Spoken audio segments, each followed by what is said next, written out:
sa panahuman ang nagkatubang ang duha ka panig sa mga drivers o sa attendant. Unsay nasabutan ka?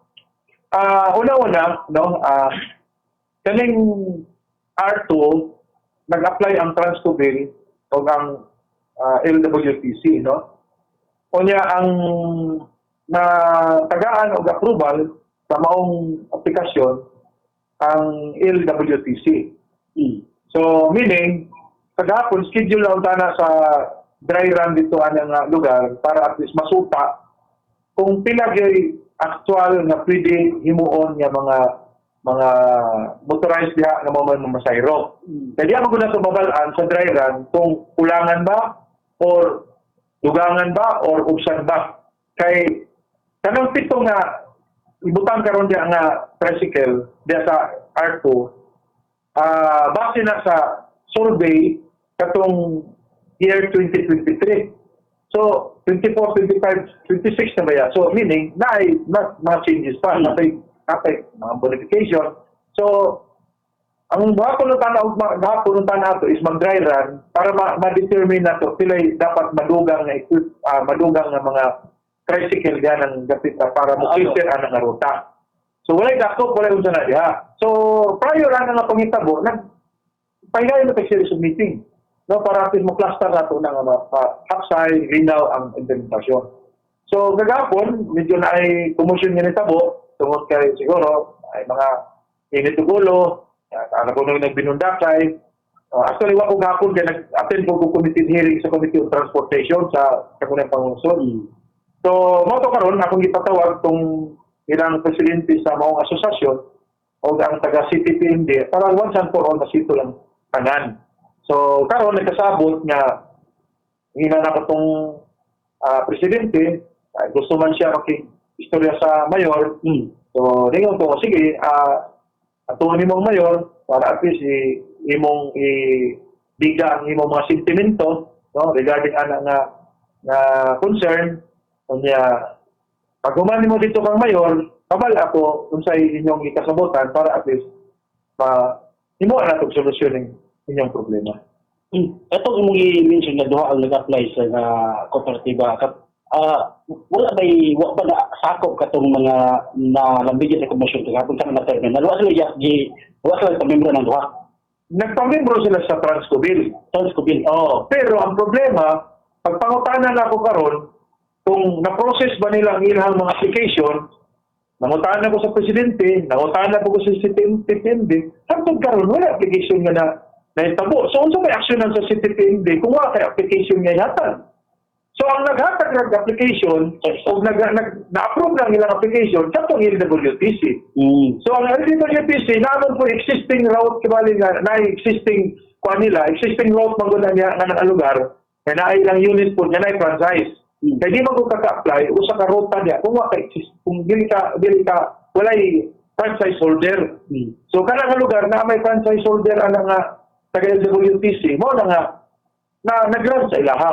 So, mo na gapon na mag-dry run na sila gapon para mabalaan din nato unsay pilay kulang yun yung mga tricycle. So, kung pilay kulang, that's the time, mag-cater na po sila, pasulod na po sila base sa resulta sa kulang during the dry run. Pero, pagkawas pag-rason ang Transco bill kung kasi rason naman wala na process ang ilang application. So, bitaw, nag-ingnan ako itong presidente na sa asosasyon at tuwan ninyong presidente ng Transco bill, pangayo ay rason, nga nung wala pa hatag o kana ang application hantod karon. So, atuon niya karon, ingin ako, before ka mga kang mayor, atuon sa nimong presidente sa Transco bill. Para at least, pag pangutano sa mayor sa mo, sa status, na kayo nasulti. Ano pa, wala ka balos pag sa ilang Transco bill kung nag-process ba, wala sila ka wala? Karon nga gina ko si Tintindi nga antod karon may application sa Transco bill. So unsa may aksyon sa Tintindi nga antod karon may himo nga aplikasyon. Kanya in fact nakatag na sila kwarta. So para karon hingon ako ato ni mo tong presidente o ba na ang presidente para at least dili mo magtudtod ba nga kanang ang sinaligan rin dalon, ang kanarang alalay rin dalon, kung dili kinahanglan ang presidente para at least kung unsay mga dapat himuon, aksyonan dayon. Kaya di man aksyonan po, imo rin ang suguon ang imong alalay diya unya asa man desisyon sa imong alalay ug ikaw pareha ba? Dili man. So dapat ubanan para at least mapasta ang problema. Matagal solusyon ang problema. Mo lang nga buhaton. Mante lang Mante yun ako ato sa Presidente Transcobil at tuon nimo nganong kag makayong rason nganong hantod karon wa pa mo ka pasa og aplikasyon.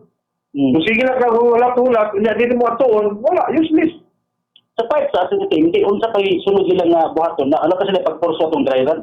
Nagsasabot ni nga, kita ka sila chance karon nga, ma-plaster tong tanan, unya after niya to, kung sa update nila, pabalon ko, para ma-plaster kung ano ang anang dry run. Kaya kinala ko na dry run, yun, kaya rin nakakuha kag realistic yun nga dito ba? Realistic po, mo pila po kulang na ito nga, kaya kaning motor diha nga, butang diha nga ng lugar. Sa ba, dry run pa to. Katong ingol sa part sa mga drivers nga gibus-busakan sila club.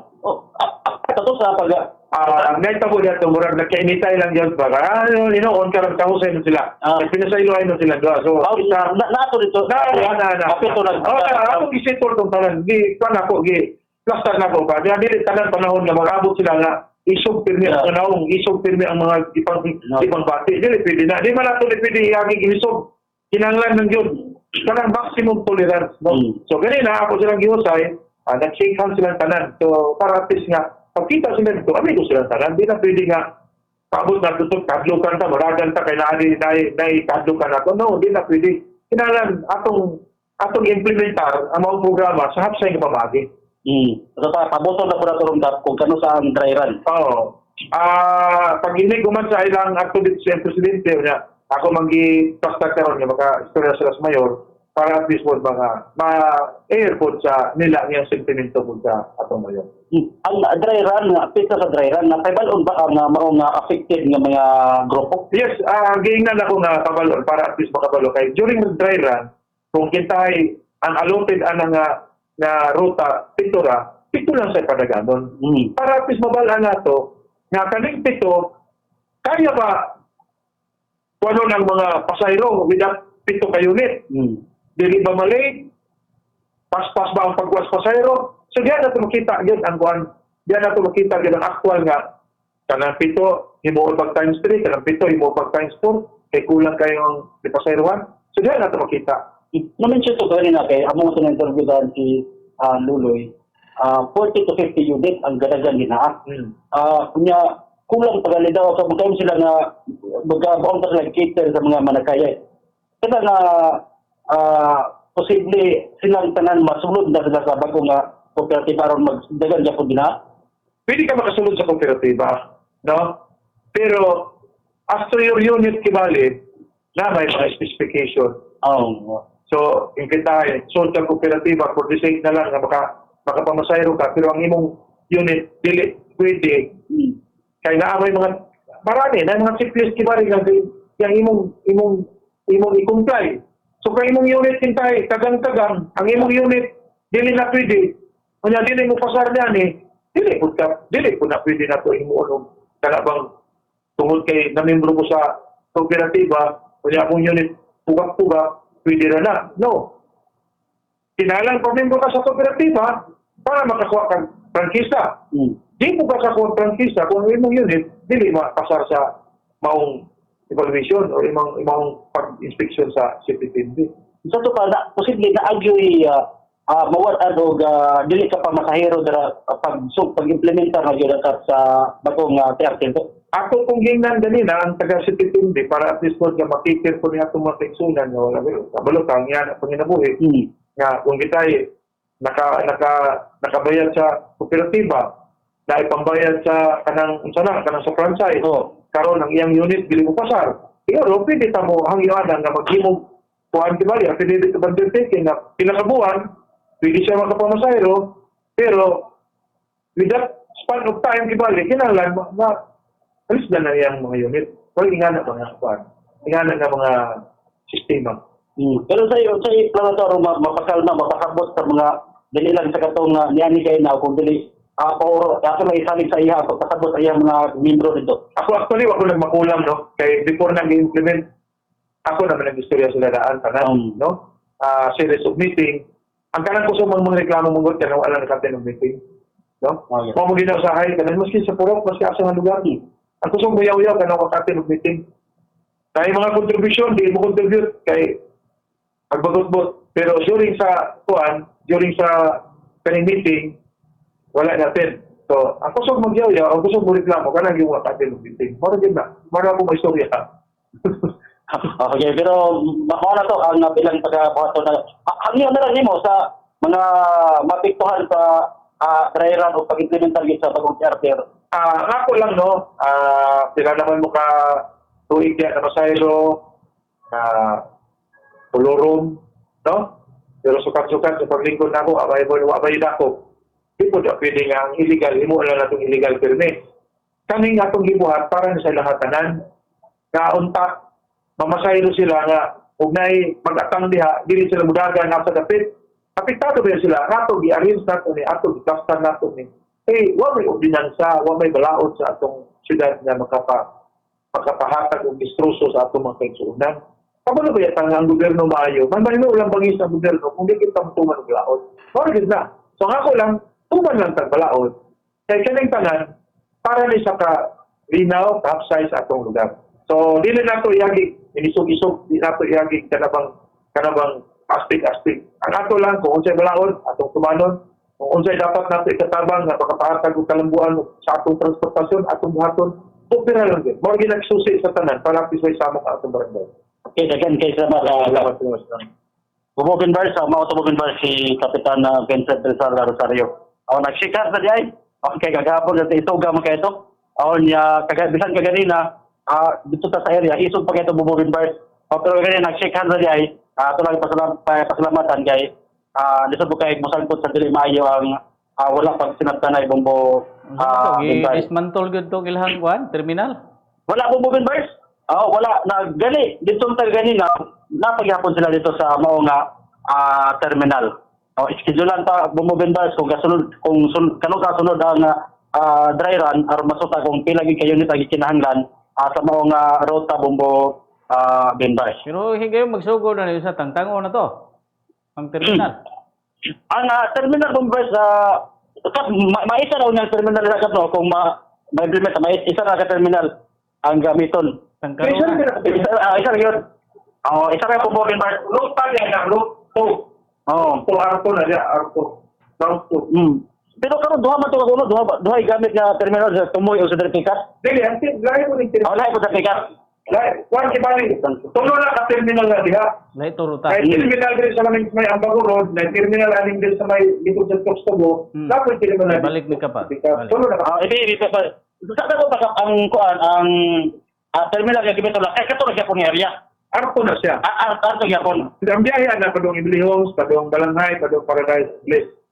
Mo na ruta diha. Ang kaming din sa Pikas, ang ruta aning din sa Pikas, Orios, Emilio Space to Ambago. Kani kung din sa Pikas, padulong ng Ambago, padulong Masaw, padulong na dito sa Lumbukan. Mo na nga ruta din sa Pikas. So, kana diha nga lugar, tulo ka buk terminal. Tulo na ka terminal. Taon na, drop off point nga siya, karon terminal lagi siya. Sino na sa atong transportation tool? Pero ma-implement to kanang gigamit nila nga terminal karon kanang area. Moro gyapon na, moro gina nga terminal ko. Wala lain. na. Moro gina siya. Kana nga terminal, intended na para sa road po. Auto na siya. Sige, salamat tayo. Mana bumbo Binbars. Kato nga area tong terminal, moro gyapon to Binbars ang gamiton nga Binbars.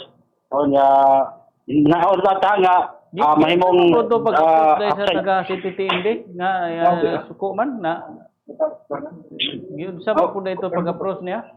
Sa nagkailan mo kung Binbars nagibundakan daw sila og clam. Matong nangasuko po mga tao dito. Okay, budak-budakan ko ng clam bumbo Binbars kay pangklaman ko no kay Kolorom. Pero nagsikan ko to kay na. Nagsikan sa po ang incentive di og ang napad mga aksyon nga magka-trigger po sa isa ka suko. Mao na bumbo Binbars ang senaryo. Pero mao sa reaction yun siguro basta turmero nga changes o kasaban kay kanang naanda na to ang kinabuhi bitaw niya mausap og kalit nabigid tay negative usahay nga reaction. O kanta reaction pero ang approach na mao. Mao na bumbo Binbars. Muna ito lang huwaton ko, ang sulod nga dry run bumubin basket, kay balon magigod ang affected nga mga individuals sa hibon na dry run para masuta kung pila ka unit ang gikinahanglan bumbo binbars. So far, mauna, nato ang nakuha diri nga balita sa gawas nga bahin sa Barangay Libertad, akin si Bomborulan na niya, and this is Bomborulan Philippines, the number one, the most trusted source of